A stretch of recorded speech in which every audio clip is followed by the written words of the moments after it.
After a top scientist disappeared in Greece, cops made a disturbing discovery in an abandoned bunker.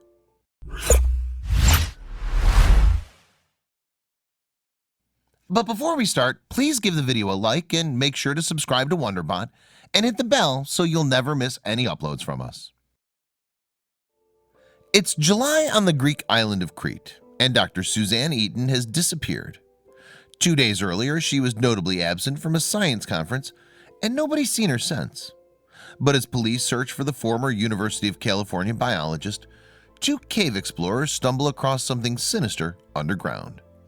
Born 2 days before Christmas in Oakland, California, 1959, Suzanne was delivered to Mother Glinda, wrapped in a festive stocking. And from that moment on, her family says that she showed an exceptional interest in the world around her. In fact, it seemed clear that she was destined for a career in science from a young age. As a youngster, Suzanne's role model was actually Spock, the Star Trek character known for his rationality. However, she fostered a love of the arts as well, and when she was just 8 years old, she began learning to play the piano. Eventually, she'd become an accomplished musician. But as she grew older, Suzanne struggled to choose a direction for her career. Would she pursue a future in literature, become a mathematician, or delve deeper into the sciences? Ultimately, she chose the latter, going on to study biology at Rhode Island's Brown University. And in 1981, she graduated with a Bachelor of Science degree. From there, Suzanne went on to study microbiology, graduating with a PhD in 1988 from the University of California. And that same year, she won an award for her work within the field from the Association of Academic Women. However, after her thesis, she decided to switch her focus and began studying developmental biology instead. Still at the University of California, Suzanne relocated to the San Francisco campus, where she began researching the fruit fly. Specifically, she hoped to determine how the creature's individual cells developed. And while there, she met fellow scientist Anthony Hyman, known as Tony, with whom she began a romantic relationship. At the time, Tony was doing his own research into the behavior of chromosomes.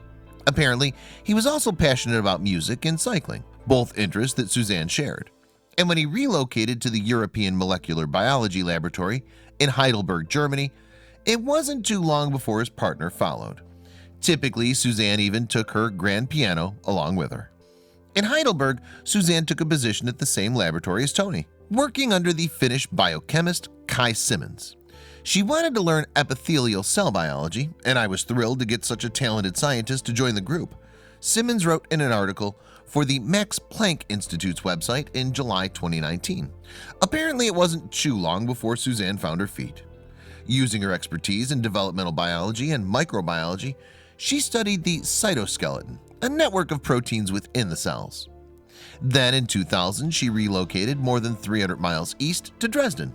Here, she joined the Max Planck Institute of Molecular Cell Biology and Genetics as a founding member.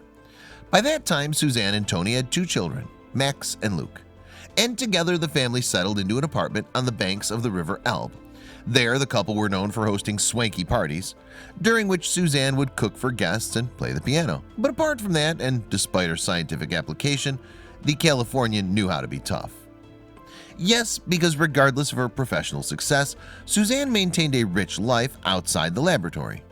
Astonishingly, she held a black belt in Taekwondo, was a whiz at crossword puzzles, and a voracious reader. And according to her sisters, she was particularly accomplished at balancing her home life with her impressive career. But that's not all. For in 2006, Suzanne's work was recognized by the American Society for Cell Biology. Indeed, it granted her the Women in Cell Biology Junior Award for Excellence in Research. And 9 years later, she took a position at the Technical University of Dresden. There, she became a professor of developmental cell biology, specializing in invertebrates. As Suzanne's work progressed, she began attending scientific conferences on the Greek island of Crete. And by June 2019, she had already visited the popular tourist destination on 3 separate occasions. Then on June 30th, the 59-year-old arrived in Chennai, a city some 90 miles west of the capital, Heraklion. Now, Suzanne was in Chennai to attend a convention at the conference center of the Orthodox Academy of Crete. And there, she planned to deliver a presentation about her latest findings. After arriving, she checked into her lodgings at the venue and prepared for the event to begin the next day. For now, it seemed everything was going according to plan. Apparently, the first day of the conference was straightforward for Suzanne and her colleagues. Then on July 2nd, she was spotted by other attendees indulging in one of her favorite pastimes around lunchtime. Yes, she began playing a tune on the venue's piano. However, after that, she disappeared. But even though she didn't attend that evening's scheduled events, her friends were not overly concerned at first. Mind you, the next day there was still no sign of Suzanne.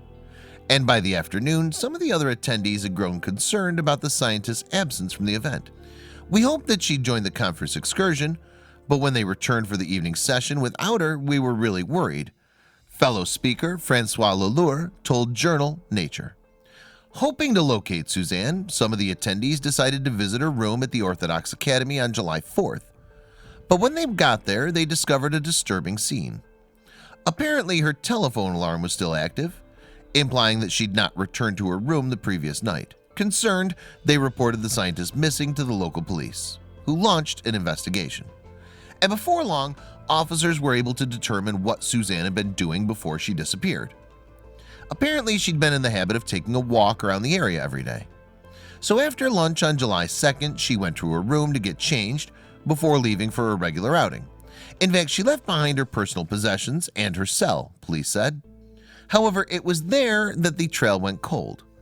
With concern for Suzanne mounting, police began searching the region around the conference center. Indeed, with the assistance of the fire brigade, the Coast Guard, and the Army, they searched by land and air. What's more, volunteers mobilized to join the effort. Then a silver alert was triggered across the country, a scheme which informs the public of a missing person. But despite the extensive search and publicity, investigators could find no trace of Suzanne. However, on July 8th, two people exploring a historic hidden bunker on the island stumbled across a gruesome sight. Now, back in May 1941, Nazi Germany launched an invasion of Crete as part of the plan to conquer Europe. Eventually, it turned into a full-scale occupation that would last for the next 4 years. And while they were on the island, soldiers constructed a series of bunkers beneath the surface. Today, there are a number of Second World War bunkers scattered across the island. And while some are maintained as tourist attractions, others have sat empty and abandoned since the Nazis left Crete. However, the fascinating history of these underground structures has made them a magnet for urban explorers looking for an adventure. With that in mind, let's get back to the discovery. So, 6 days after Suzanne went missing, two such explorers made their way down into one of these abandoned bunkers. Now, the site is just 6 miles from where the scientist was last seen, close to a village outside Chennai. And there, the heartbreaking truth behind her disappearance was finally revealed. Yes, that evening, the explorers told police that they discovered a dead body within the bunker. And immediately after, investigators arrived on the scene. Tragically, they were soon able to confirm that the remains belonged to Suzanne. But how had she ended up in a bunker deep beneath the ground? According to the autopsy, Suzanne had died soon after going missing on July 2nd. And while the cause of death appeared to be suffocation, there was additional evidence that suggested a violent altercation. As well as injuries to her hands, the scientist had also sustained broken bones in her face and ribs. Moreover, reports suggest that Suzanne's body had been discovered draped in a cloth, further suggesting foul play. But had the scientist met her fate down in the bunker, or had her remains been moved there by someone? As police searched for the truth, tributes for the deceased began to pour in. Indeed, grieving colleagues from the Max Planck Institute in Germany wrote, "There are endless things we will miss about her, but her genuine openness, her capacity to share, and her collaborative spirit were truly special. She was always someone we could exchange ideas with and be inspired in return. Her example of a joyous and graceful approach to science and life has enriched us all." And on the organization's website, Suzanne's son Max penned a touching tribute. "As I grew, her brilliance as a scientist began to dawn on me," he wrote. "Always armed with a question, she would show interest in any topic broached. Many a time I discussed topics with her that I'd studied at university, and within a week she would be as well versed in that topic as any of my professors." But while those who knew Suzanne grieved, police were edging closer to the truth about her disappearance. Apparently, they had discovered vehicle tracks leading up to a drainage entrance into the shelter. And with this in mind, they theorized that the scientist had died elsewhere before being moved to the underground location. As we'll soon see, officers started putting the pieces together. That's right, by speaking to witnesses and analyzing CCTV footage of the area, police began to hone in on suspects, and eventually they were able to narrow their search down to just one individual. On July 15th, investigators brought 27-year-old shepherd Giannis Paraskakis into the Shania police station for questioning. Now, Paraskakis, a married father of two, owned a property near where Suzanne's body was discovered. But that's not perhaps the most interesting alleged link here. Reportedly, police discovered that he was a regular poster on social media with an interest in adventure and martial arts. And when they took a closer look at his profile, specifically YouTube, they discovered a video which made them curious. According to media, Paraskakis had posted a video showing him exploring the Second World War bunker where Suzanne was discovered. Now, this allegedly proved he was familiar with the location and potential scene of the crime. And when he was questioned about the scientist's death, his contradictory answers raised further suspicion. Before long, he had confessed his crime, Police Major General Konstantinos Loudadakis said in an official statement. Despite the reported confession, the nature of the alleged attack sounded shocking. Yes, because according to police, Paraskakis admitted to noticing Suzanne while driving his car to the nearby town of Kolimbari, and sickeningly, he made a split-second decision to incapacitate her so he could sexually assault her. Therefore, he quickly performed a U-turn and struck the jogging scientist with his vehicle. Worse still, when Suzanne fell to the ground, Paraskakis then drove his car into her for a second time. After that, he bundled his victim into the trunk of his vehicle and drove away. And after traveling some 6 miles, he arrived at the bunker where her body was later found. According to police, Paraskakis claimed that Suzanne was merely unconscious at this point. With Suzanne incapacitated, Paraskakis allegedly raped her before throwing her down a drainage opening into the bunker below. Afterwards, he used a wooden pallet to block the entrance to the war shelter. Then police said he tried to get rid of the evidence from his vehicle at a nearby graveyard. However, investigators were still able to find forensics from all the identified scenes. So what could have led Paraskakis, whose father was a priest, to commit such a horrific crime? Well, according to Greek news site Neoskomos, he told police that he led a miserable existence. But more importantly, Paraskakis had been attempting to alleviate his suffering by watching hardcore pornography. And apparently it was his porn addiction that led to Suzanne's murder, which he branded an act of despair. Now, currently, Paraskakis is awaiting trial for Suzanne's murder. However, soon after his confession, police began to suspect that the attack might not have been an isolated incident, and within weeks details emerged about a number of unsolved attacks that took place in the same region by an assailant who used his vehicle as a weapon. In fact, police recorded 3 similar attacks in the year leading up to Suzanne's murder. That's right, and after images of Paraskakis' vehicle were made public, one of the victims claimed to recognize it.